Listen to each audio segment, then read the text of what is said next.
एक राज्य में एक ब्राह्मण रहा करते थे। उनकी शादी को कई साल हो गए थे, पर उनकी कोई संतान नहीं थी। इसी वजह से पति पत्नी दोनों बहुत दुखी रहते थे। एक दिन पति ने विचार किया कि पत्नी का दुख कम कैसे किया जाए, तो उन्हें एक उपाय सूझा। उन्होंने एक नेवला लाकर अपनी पत्नी के पालने में डाल दिया। छोटे से नेवले को पाकर पत्नी बहुत खुश हो गई और उसे अपने बच्चे की तरह लाड प्यार करके पालने लगी। नेवला भी इंसानों से इतना प्रेम पाकर उसमें घुल मिल गया। अब दोनों पति पत्नी बहुत खुश रहने लगे थे। उसी बीच भगवान ने उन्हें एक सुंदर बालक भी दे दिया। अब ब्राह्मण और उनकी पत्नी का सुख 4 गुना हो गया। वे अब अपने बच्चे और नेवले को साथ में ही पाल पोस कर बड़ा करने लगे। पड़ोसी उन्हें हमेशा सलाह देते थे कि बच्चे को नेवले के साथ रखना सही नहीं है, जानवर है, क्या पता कब क्या कर बैठे। लेकिन दंपत्ति को नेवले पर पूरा भरोसा था। ऐसे ही कुछ महीने बीत गए। एक दिन ब्राह्मणी का व्रत था, इसलिए वो मंदिर चली गई। उसके बाद ब्राह्मण को राजा के महल से बुलावा आ गया। वहां भी जाना जरूरी था।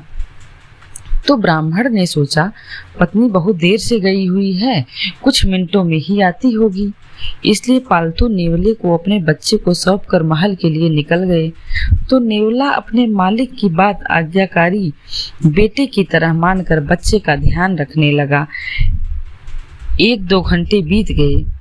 तभी नेवले को बच्चे की तरफ तेज रफ्तार में एक सांप आता दिखाई दिया।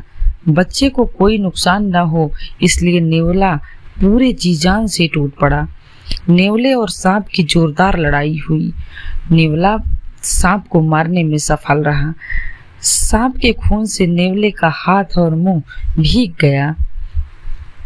तभी नेवले को मालिक और मालकिन की आने की आहट आई और नेवला दरवाजे पर जाकर मारे खुशी की उछल कूद करने लगा।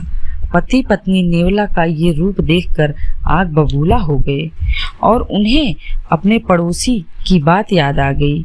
अपने बच्चे को लेकर बुरा बुरा ख्याल आने लगा और ब्राह्मणी जोर जोर से रोने लगी। तो ब्राह्मण का गुस्सा और बढ़ गया। उसने न आगा देखा और न पीछा। एक डंडा उठाया और नेवले को पीट पीट कर मार डाला। इतना कुछ होने के बाद जब दोनों अपने कमरे में बच्चे को देखने दौड़े तो देखकर हैरान थे कि उनका बच्चा मजे से खेल रहा था। और उन्हें तब बड़ा झटका लगा जब पालने के थोड़ी दूर पर जहरीले सांप के कई टुकड़े पड़े हुए दिखे।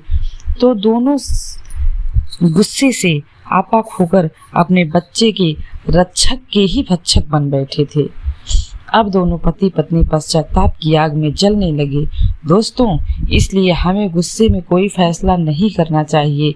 इतिहास गवाह है, गुस्से से और गुस्से से लिए गए फैसले से हमेशा अनर्थ ही होता है।